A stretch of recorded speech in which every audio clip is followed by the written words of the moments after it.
Olá pessoal, aqui é a Kai e hoje eu vou fazer o resumo, né? Vamos dizer o resumo, porque tem spoiler. Bom, eu vou dizer quando eu começar o spoiler, não se preocupem, pra quem quiser assistir o vídeo, é claro.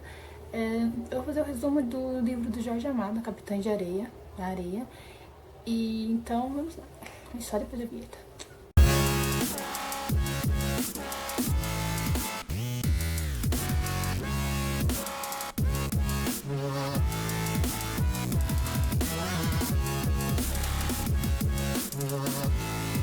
Bom, esse livro ele vai estar contando a história de vários jovens, mais de 50 crianças, né? Que acabaram ficando órfãos por algum motivo, né? Crianças que moram na Bahia, e lá eles tinham, né, um prédio abandonado onde eles ficavam, um castelão, não sei como se diz. E nesse livro vai contar uma história por cima da... acho que com um personagem central, que é o Pedro Bala. Só para reforçar um pouquinho, a história em si, ela não tem um autor principal, não é Pedro Bala, porque a história dele não é mais importante que a do Sem Pernas, não é mais importante que a do Gato, do Pirulito, ou de qualquer um outro dessa história. O autor, acho que ele fez questão de dizer que ninguém é mais importante que ninguém, que todos ali tinham a sua história, a sua vida em si, né? Então, o principal dessa história inteira é o grupo. Pedro Bala, ele é filho de um grevista que foi morto no cais que teve, né? Que foi lá do pessoal tudo revoltado e tal. O Pedro Bala, ele foi morar na rua por volta dos 5 anos. Ele sempre foi corajoso, assim.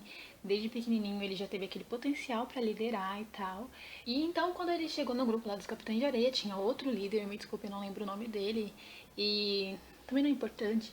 Tinha outro líder, Pedro Bala acabou lutando com ele, ganhou uma cicatriz enorme no rosto, mas que também é seu mar, que todo mundo conhece pela sua cicatriz. Mas o Pedro Bala, ele ficou conhecido porque ele conseguiu a liderança do grupo dos Capitães de Areia, porque ele venceu o antigo líder. Então ele se tornou o novo líder do Capitães de Areia, Pedro Bala. E ele é muito respeitado entre todos eles lá. E são mais de 50 crianças. Pra mim era por aí mais de 100 crianças, né? Mas é porque faz um tempinho que eu li esse livro, então eu não lembro direito. Mas eram muitas crianças mesmo.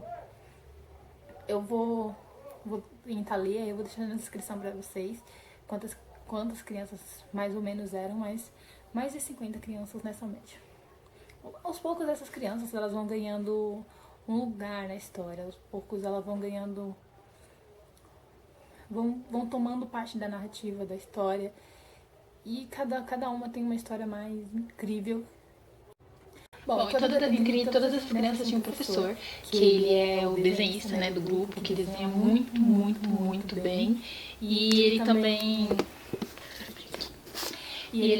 sabia ler. Ele era o único do grupo que sabia ler, então ele era muito respeitado, muito importante por todos eles, para poder ler os noticiários do jornal. Inclusive o livro começa com alguns noticiários do jornal falando desse grupo terrível que sai soltando por aí, esse grupo horrível de crianças, de monstros em vez de crianças, né, que fica saltando por aí. É assim que as pessoas pensam que essas crianças são. Só que na verdade essas crianças são crianças, né, que por vários motivos acabaram ali na rua, e como não tinha modo de sobreviver, o único modo para elas sobreviverem era pedindo esmola e roubando. Então a onda de assalto era enorme. E são crianças essencialmente inteligentes. E tinha o gato também, ele era o mais bonito de todos, né, o mais charmoso. Um dos integrantes do grupo tentou ter uma relação com ele, só que ele não quis, porque o negócio dele é bonito. Acaba que ele tem uma relação com uma prostituta chamada Dalva, que por acabar de ser traída pelo antigo cara dela, né, ela acabou ficando com o gato e tal, tem uma relação com ele. E tem o Sem Pernas, que pra mim pelo menos, dessa história inteira, é o mais forte. É o que me fez pensar na vida, sabe? Eu acho que se a história em si não tivesse o Sem Pernas, a história não seria o que ela é. Tipo, essa coisa forte que mostra pra gente o que acontecia com as crianças e o que ainda acontece. Por que elas têm que roubar? Por que elas têm que fazer isso? Porque simplesmente não tem uma ajuda pra elas, né? São crianças. Mano, são crianças, cara. Tá. E o Sem Pernas, inclusive, tem uma vez que, antes dele ir pro grupo do Capitão de Areia, a polícia pega ele, maltrata muito mesmo ele. E depois disso ele fica amargo, ele fica revoltado com a vida e tal. Então, depois disso que aconteceu com ele, ele vira uma pessoa, assim, sabe? Amarga. Uma vez o Pedro Bala, ele acaba indo. Uma vez o Pedro Bala, ele acaba tendo que ir pra casa de uma senhora, porque também por ele ser Pedro Bala, foi errado, sem pernas. Sem pernas, por ele ser manco, né? Por causa da perna dele, por ele ser manco. Ele sempre é o que se faz de coitado pra conseguir entrar na casa das pessoas, descobrir o que tem de valor e depois chamar o grupo pra todo mundo roubar. Sempre às vezes ele entra na casa de uma senhora, que essa senhora, o filho dela morreu, e quando ela viu Sem Pernas, ela acha que é o filho dela, entre aspas. Então ela pega, adota o Sem Pernas, dá roupa, dá carinho, dá carinho, né? Tipo como se fosse o filho dela, né? Tentando substituir o filho dela por ele. Porém, depois ele acaba tendo que chamar o grupo e mostra que tem jogador na casa e vaza, nunca mais aparece. A mulher coloca até no jornal que o filho dela tá desaparecido. Então é uma coisa bem, né? Ele é uma criança que ele sente que ele nunca foi amado. E é muito forte, assim, como que Jorge Amado descreve cada sentimento de cada criança. Tem o Pirulito, que ele é muito religioso, ele quer ser padre, e ele, Sem Pernas, zoa muito ele, na verdade, bastante gente no grupo zoou ele. Ele quer ser padre, ele é muito religioso. Por causa do Padre José Pedro, que incentiva, que dá terço, que incentiva, né, da senhorinha e tal. Na verdade ele roubou uma senhorinha, né, Nossa Senhora ele roubou. E ele quer ser padre e tal, ele é muito religioso. Tem o Boa-Vinda, que ele é um esperto, tem o João Grande, que ele é respeitado, porque ele é negão alto, assim, sabe, forte, musculoso e tal. E por isso, por ele ser forte, ele tinha o respeito de todos lá. Bom, contando mais ou menos assim, o aspecto de cada um, acho que agora a gente pode começar a falar da história em si, o contexto, né? Explicar o que acontece daí pra frente. Então, daqui pra frente vai ser totalmente spoiler, contando tudo o que acontece. Bom, gente, então começa a ter um surto de varíola, que, nossa, que porcaria de surto, né? E por causa das condições que eram na Bahia, né? Tem bastante coisas assim ainda. Hoje em dia eu sei, eu falo eram porque, por causa do livro até, ok. Mas por causa das condições que se passavam, né, naquela época, acaba morrendo muita gente, e muita mais criança acaba ficando órfã. Bom, entre essas crianças, as que ficam órfãs é Dora e Zé Fuinha, que são os dois novos personagens muito, pelo menos ela, né, muito importantes no contexto da história que vai se seguir. Bom, pra mim a história em si começa a ficar muito mais legal depois que a Dora aparece. Eu acho que dá uma animadinha, porque só tem homem no grupo lá dos Capitães da Areia, não pode ter mulher de jeito nenhum, mulher pra eles, ó, pra mais nada. Bom, quando a Dora chega, ela sofre, tipo assim, alguns não querem ela, mas o professor acaba conseguindo defender ela, né, pra que ela fique no grupo, porque ela não tem pra onde ir. Ela é aceita, então, desde então ela começa a ser chamada de mãezinha, irmãzinha, uma pessoa muito querida, porque ela começa a tratar eles com amor. E um amor, assim, vindo de uma mulher dessa forma, eles ainda não... Então a Dora, ela se apaixona pelo Pedro, Pedro pela Dora, e começa e vem, né, então, esse romance lindo deles. Bom, certo dia a Dora participa de... Na verdade, ela já tinha participado de antes de alguns furtos, mas certo dia ela resolve participar de outro furto. E nesse assalto, né? Tá. Certo dia, nesse assalto que eles estavam fazendo, acaba que a polícia, que era uma engraçada, a polícia chega e pega eles, né?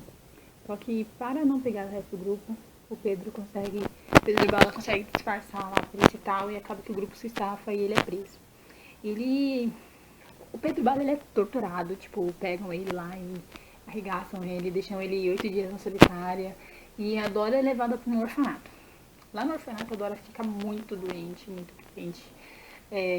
Um certo dia o grupo volta para salvar Pedro Bala, tiram ele de lá da penitenciária, salvam ele e logo em seguida ele corre para salvar a Dora, chega lá, ele encontra a Dora naquele estado muito doente, mas ele salva ela e leva ela embora.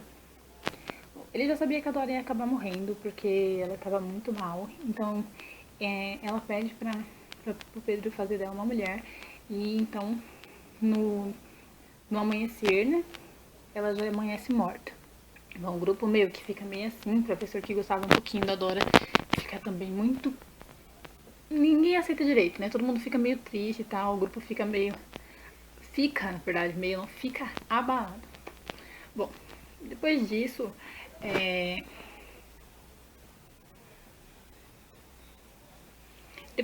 cada pessoa começa a seguir seu rumo pra fora do grupo. Pirulito, ele vai com o padre lá pra tentar ser padre. Tem o sonho de ser papa. Primeiro papa do Brasil vem da Bahia. Ele imaginava esse tipo de coisa. Gato vira um traiçoeiro, um cara muito esperto, né? Sempre foi esperto nos jogos e tal. Sem pernas, ele tem uma morte assim muito forte na história, porque ele estava sendo perseguido pela polícia e em frente tinha um penhasco, e quando a polícia estava perto de pegar ele simplesmente se joga do penhasco, porque na cabeça dele se passa: se eles me pegar de novo, eles vão fazer comigo o que eles tiveram feito da outra vez, ou pior, não quero ser pego de novo. Então, ao invés de querer ser pego por nunca ter sido amado, nunca ter conseguido aquilo que uma criança tanto deseja, ele se joga do penhasco, ele se mata, né, pra não ser pego. Bom, então Pedro Bala, que ainda não sabia qual seria o seu destino, ele recebe um convite para ser um revolucionário, né, uma pessoa diferente, né, para lutar pelos direitos das pessoas. Ele aceita isso, então ele começa a ser como se chama, gente? Eu tive que anotar. Um militante proletário. Ele passa a ser um militante proletário para ajudar o povo, né, porque ele não aguenta ver crianças sofrendo na rua, do mesmo modo que ele não aguenta ver impunidade, essas coisas. Então ele começa a ser amado pela Bahia, né? Ele é odiado pelas pessoas, agora ele passa a ser amado, né? Uma vez ele foi preso ainda, né? Isso passou, tipo, num prolongo, entre aspas, né, da história, que uma vez ele foi preso e quando ele foi solto, a Bahia comemorou de alegria por ele estar sendo solto. E então a história tem essa ideia de mostrar pra gente como crianças eram tratadas como adultas, né? Como crianças, tipo, 7 anos, você já é adulta. Você já é adulta, então se vira. Eram órfãos. Órfãos, cara. Bom, gente, a história em si, ela tem um contexto maravilhoso. Nem preciso dizer o quanto eu amei, né? Tudo que o autor conseguiu fazer, mutuar tudo ali naquele... Foi fascinante, gente. A leitura, eu confesso que foi um pouquinho, às vezes pesada, um pouquinho chata, somente por causa dos jornais. Muita gente fala que os jornais eram uma coisa legal da história, mas eu acho que os jornais eram uma coisa chata da história. Eu não gostava das partes dos jornais. Tanto que quando eu comecei a ler o livro, eu pulei aquela parte dos jornais. Eu sei que pra você entender, você tem que ler aquela parte. Depois eu li aquela parte, ok? Mas quando eu comecei a ler o livro, eu não li. Quando eu não sabia que se eu fosse o meu tipo gasto ali aquilo, eu ia acabar, eu não ia ler o resto da história em si, né?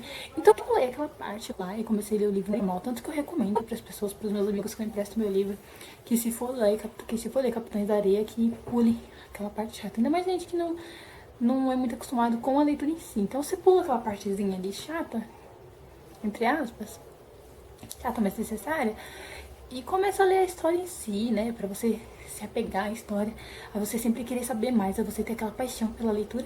E aí sim você pega e depois, se você tiver interesse, você volta lá e você lê aquela parte, comecinho lá, né? Comecinho. Bom, gente, se vocês gostaram dessa resenha de Capitães da Areia, vocês deixem no comentários, avisem, curtam aí. E me falem se vocês querem que eu faça resenha dos outros livros que estão aí para vestibular, que vai ser uma honra estar fazendo para vocês. Um super beijo e então até a próxima. Tchau! Ah, e o livro, ele não tá comigo porque tá emprestado, né? Porque livro de vestibular praticamente não é nosso, a gente vai repassando, repassando. Eu esqueci de dizer, a história em si, ela é narrada em terceira pessoa, e essa terceira pessoa, ela sabe de tudo que acontece, do pensamento de todas as pessoas e tudo. Então, a história em si é narrada em terceira pessoa. O básico pra mim falar do autor pra vocês é que ele nasceu em Itabuna, dia 10 de 1912, e morreu em Salvador no dia 6 de 2001. Se vocês quiserem saber mais coisas sobre o autor, que eu faço aqui só um vídeo sobre Jorge Amado, não tem problema, vocês peçam que eu vou fazer com muito carinho. Mas, enquanto isso, eu vou escrever a resenha aqui certinha pra vocês, pra postar no blog, pra poder deixar o link aqui embaixo, porque eu ainda não fiz a resenha escrita, eu estou fazendo aqui primeiro em vídeo.